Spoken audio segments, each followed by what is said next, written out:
I am not sure I have seen a player asked about his quarterback more than I have seen George Kittle asked about the 49ers quarterback situation, whether it was Jimmy Garoppolo, Trey Lance, and now to Brock Purdy.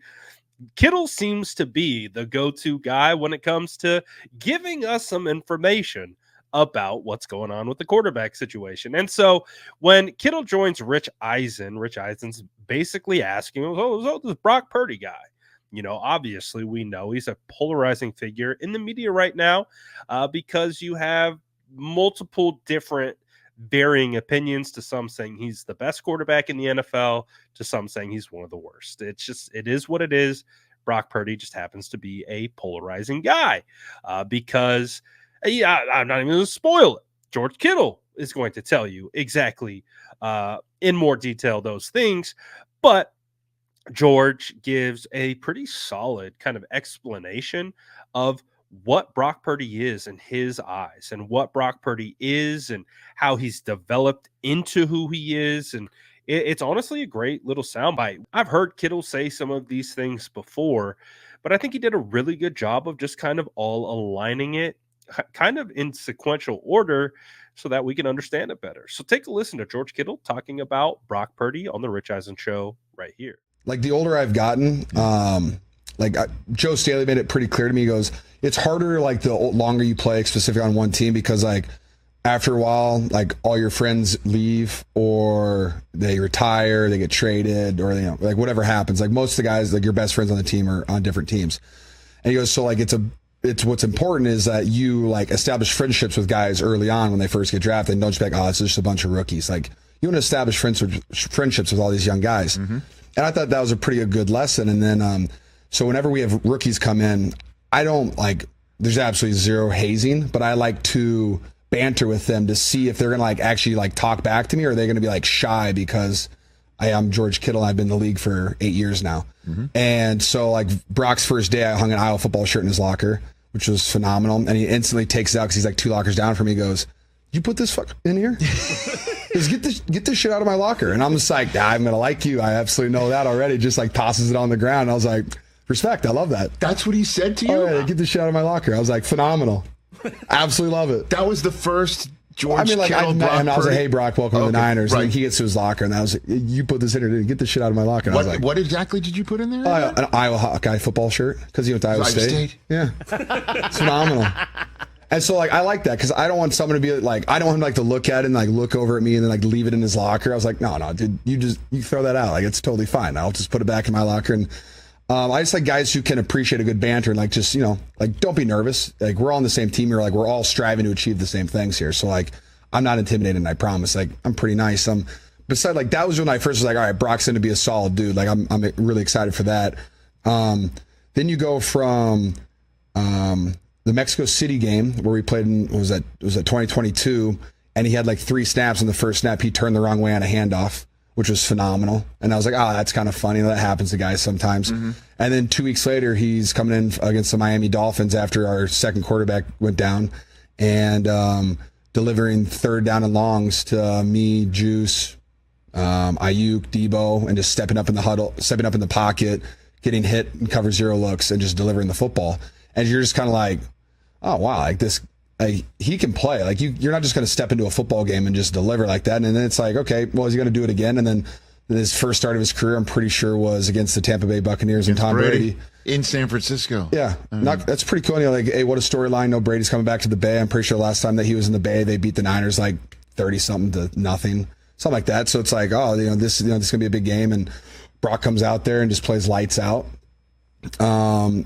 And then like it just kept going, kept stacking, and then we didn't lose the game. And it's just like, all right, until like the NFC Championship game, he gets hurt. We're like, wow, okay. Well, then the next question is, hey, what's going to happen to Brock? He's recovering from a UCL injury. Like, how's he going to respond to that? Doesn't throw hardly, throws a little bit, throughout the summer and stuff like that. He has a limit during training camp. And he comes out first game of the season against the Pittsburgh Steelers and throws a couple of touchdowns, throws for a bunch of yards, and you're like, he's going to be just fine. And really, like, you just notice it every single day. Like, he's a consistent kid. He's not really a kid. He's consistent at his job. Every single day he shows up. He just has like this intensity to him that like I don't think people see very often unless you're in the building with them. Like, he just wants to be really good. Well, I mean, and that late season dip, we all know what happened on Christmas night, and then leading into the playoffs was yet more questions. Is he the right guy? And I'm just wondering if the Super Bowl performance, which I thought was terrific, is going to finally end that conversation. Do you think? What do you think? You know, I think when you're the quarterback for the San Francisco 49ers, I think there's just always going to be questions because you're getting compared to Steve Young and Joe Montana constantly. No big deal. Yeah. And so it's just like for Brock, it's just, hey, just go be your best self every single day that you've been doing for the last 2 years, and just keep doing that, and you're going to be just fine, because I think he's a hell of a quarterback, and he makes us all play at a higher level. We've won a lot of football games with him. I honestly love everything that he has to say. Obviously, from a play standpoint, we can all watch and see with our own eyes.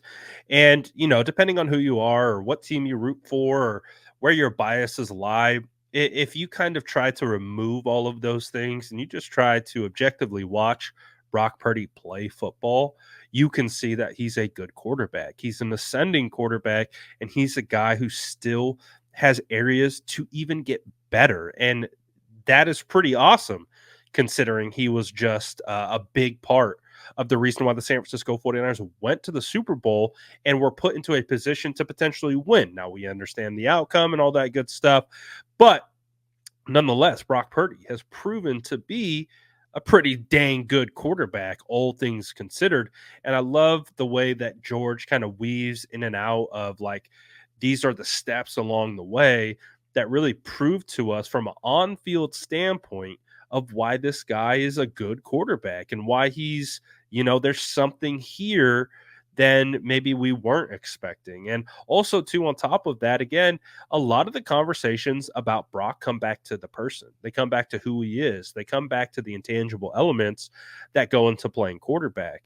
And I even made a video earlier about it today, talking about how I had the opportunity to do a one-on-one interview in person with Brock Purdy, and just how my takeaway was like, wow, this guy is 24 years old and you wouldn't even know it. He's so confident in who he is. It's like, I've almost never seen, like, it feels like an anomaly in today's world where you come across someone who you can just tell is completely put together, understands who he is, where his faith lies, where his values lies, what's okay, what's not okay.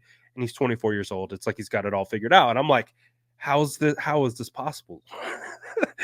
But that's kind of like what George is talking about. He said, if you've been in this building, you understand what we mean when we say these things about Brock. You understand that presence that he carries. He carries a presence. Like, it is palpable. Like I said, I was able to shadow this guy for about 4 hours, all over Levi Stadium when he was doing his camp. And it is absolutely, he has a presence. And that's what you need to be a quarterback.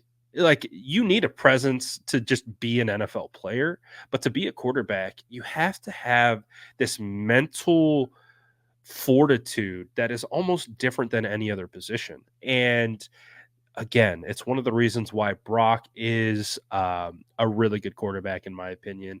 Obviously, people are going to point to the physical attributes, and I think this is again, it's just another indication that Brock Purdy is the guy for the San Francisco 49ers, and you just love to hear it. But let me know what you guys thought about what Kittle had to say in the comments below, and as always, make sure to like and subscribe for more updates.